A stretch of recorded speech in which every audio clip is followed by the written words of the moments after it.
देखो बच्चों, मान लो मैंने मान लिया let period of f x be T. मैंने मान लिया कि मेरे पास एक फंक्शन है, उसका पीरियड टी है, और मान लीजिए ये उस फंक्शन का ग्राफ है। देखो ऐसे,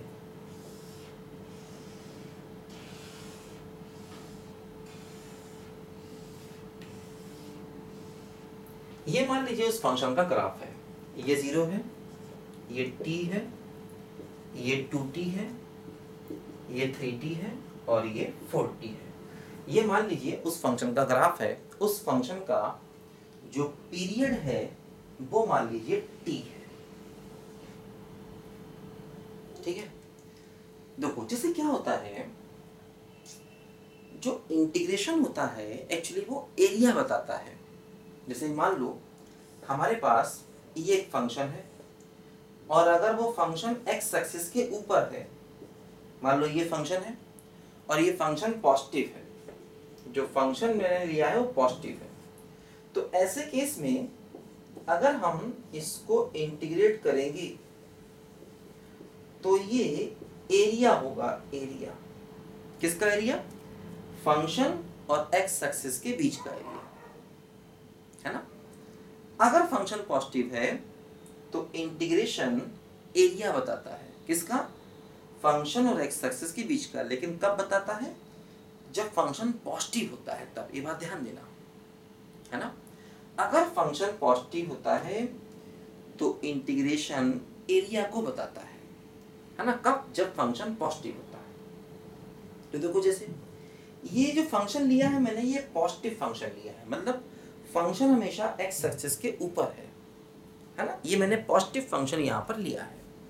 इसका मतलब यहाँ जो इंटीग्रेशन होगा वो एरिया होगा, है ना। देखो जैसे मान लो अगर मैं 0 से लेकर के 40 तक फंक्शन को इंटीग्रेट करता हूं, देखो 0 से लेकर के 40 तक फंक्शन को इंटीग्रेट करता हूं, तो हमें 4 ब्लॉक का एरिया मिलेगा।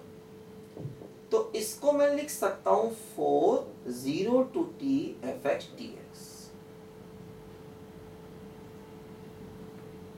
है ना। अगर मैं 0 से 40 तक इंटीग्रेट करता हूं तो मैं इसको लिख सकता हूं, देखो ऐसे 0 से t एक ब्लॉक का एरिया, उसको 4 टाइम कर दिया तो बराबर हो जाएगा, क्योंकि 0 से 4t का मतलब 4 का एरिया, तो 0 to t का मतलब 1 का एरिया, तो उसको 4 से मल्टीप्लाई कर दिया। तो देखो ये अपने आप में प्रॉपर्टी बन गई। क्या? कि अगर हम 0 to n t जाएंगे और fx dx करेंगे तो n time 0 to t fx dx हो जाएगा, है ना। अगर हम 0 to nt जाएंगे, है ना, तो n टाइम t क्या है? t है फंक्शन का पीरियड। ये अपने आप में प्रॉपर्टी हो गई। अब यहाँ पर जो n है ना, n वो इंटीजर होगा। n कोई भी इंटीजर हो सकता है, पॉजिटिव या नेगेटिव कोई भी। ठीक, तो ये अपने आप में प्रॉपर्टी बन गई।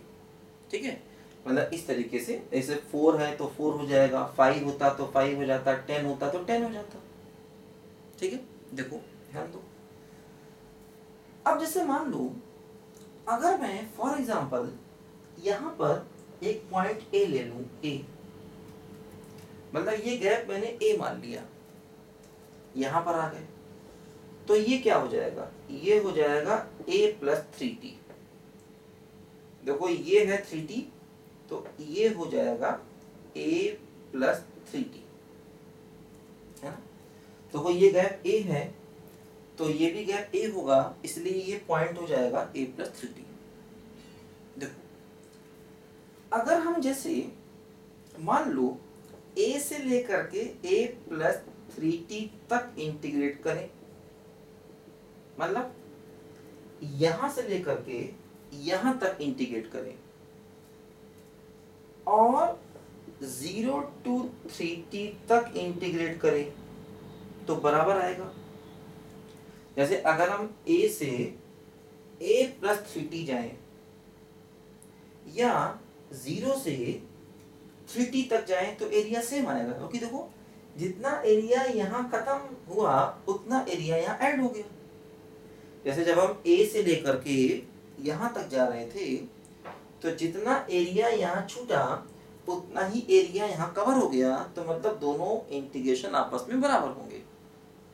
ये भी अपने आप में एक प्रॉपर्टी बन गई क्या, कि इंटीग्रेशन ए से a plus n t f x d x ये हो गया 0 to n t f x d x, है ना। a से a प्लस एन टी तो 0 to n t f x d x. अब 0 टू एन टी में फिर यही लगा सकते हैं वापस, इसको फिर ऐसे लिख सकते हैं n time 0 to t f x d x, इसको फिर हम ऐसे लिख सकते हैं, ठीक है। तो ये भी अपने आप में प्रॉपर्टी बन गई, ठीक है। देखो ध्यान दो, है ना।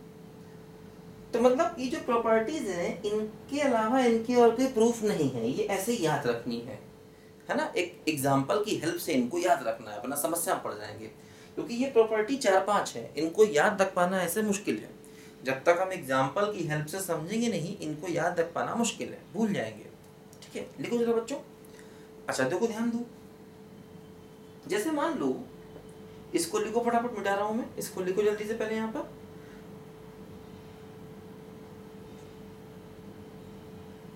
ठीक है, देखो जैसे मान लो अगर मैं यहां पर एक पॉइंट बी ले लूं, मान लो मैं इंटीग्रेट करता हूं a to b f x d x, तो ये एरिया आएगा, ठीक। अच्छा यहां पर मैंने ले लिया मान लो b प्लस 3t, और यहां से यहां इंटीग्रेट करें a प्लस 3t से b प्लस 3t, तो दोनों एरिया बराबर आएंगे। देखो जितना एरिया ये होगा a टू b का, उतना ही देखो एरिया ये भी होगा। तो ये भी अपने आप में एक प्रॉपर्टी बन गई। देखो क्या, कि अगर हम a प्लस एन टी से b प्लस एन टी जाते हैं तो ये हो जाएगा a to b f x d x, है ना। a प्लस एन टी से b प्लस एन टी जाएंगे तो ये a to b f x d x हो जाएगा, ठीक है। अच्छा अब देखो, मतलब ये 3 प्रॉपर्टीज देखो हमारे सामने बन गई, है ना। बोलो भाई, देखो एक बताओ, ध्यान दो। जैसे मान लो अगर मैं यहां से यहां इंटीग्रेट करूं, 3t से a प्लस 3t का इंटीग्रेशन करूं यहां से यहां का, और यहां पर 0 से a का करूं तो बात बराबर होगी, है ना। अगर मैं यहां से यहां का इंटीग्रेशन करूं और a टू b का करूं तो बात बराबर होगी। देखो ये भी अपने आप में प्रॉपर्टी, कि nt से a plus n t f x d x, ये हो जाएगा 0 to a f x d x, है ना। nt से a प्लस एन टी तो 0 to a f x d x. एक और प्रॉपर्टी देखो यहाँ पर ही बन गई, पता है ना, मैंने कई सारी प्रॉपर्टीज हैं। अब देखो ध्यान दो, जैसे मान लो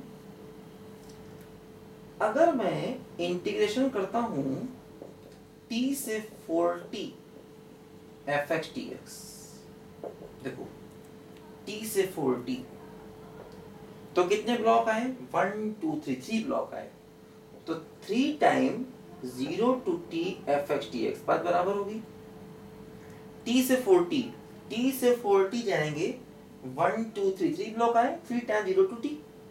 मतलब एक और प्रॉपर्टी देखो यहां पर बन गई, कि अगर मैं mt से nt इंटीग्रेट करूंगा